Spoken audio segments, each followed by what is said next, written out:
is not about weapons and strategies alone, but it's more about the human mind. And in this episode of Dystopian Classic, we'll be looking at one such type. Hi, this is Gautam. If you're interested in dystopian literature, please look at the description for the playlist. And the dystopian classic for this week is The Moon is Down by John Steinbeck. To understand the relevance of the novel, before narrating the story, let me tell you the context in which it was written. It was written in 1942. As you all know, that is the middle of World War II. And in the middle of World War II, if you look at the condition back then, Germany was expanding its territory. The Axis powers were really winning at the first 1.5 to 2 years of the war, and only later then fizzled out. So the time Germany was occupying large amount of foreign territory.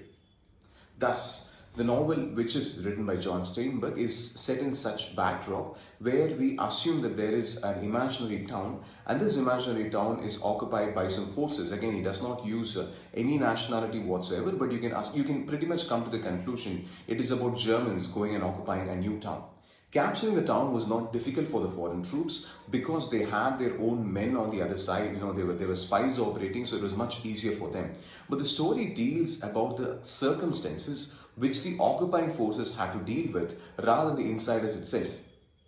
Now, the occupying forces have clear instructions. Their objective is to exploit the resources, especially coal resources of the town, because the war is still going on. Several battles are being fought in several fronts. So these individuals who occupy the town will have to become more friendly with the people. They do not want to face too much of conflict and bloodshed. So it is their intention, and it's to their own advantage, that they become more cordial with these individuals who are right there.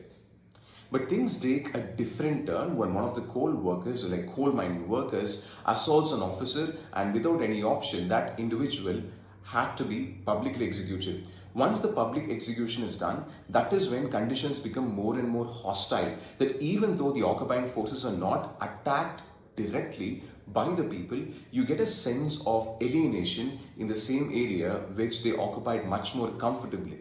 I would like to read a passage from chapter 5, which tells about the situation of the occupying forces. What is the mental, what is the mental pressure which they face?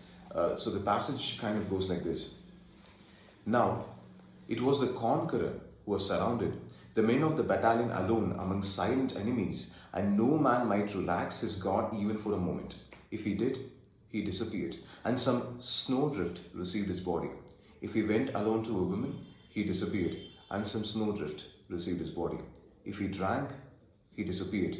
The men of the battalion could sing only together, could dance only together, and dancing gradually stopped, and the singing expressed a longing for home. Their talk was of friends and relatives who loved them, and their longings were for warmth and love. Because a man can be a soldier for so many hours a day, and for only so many months in a year. And then he wants to be a man again, wants girls and drinks and music and laughter and ease. And when these are cut off, they become irresistibly desirable. So as you can clearly see, what the author has tried to do is not simply cast the occupying forces as enemies, but take them as, consider them as human beings, and what happens on the minds of these soldiers, how their morality over a period of time gets degraded. The story follows henceforth after that, and what happens finally? Do the forces become friendly with the actual town, or does the resistance succeed? So that is how the story goes on after that time.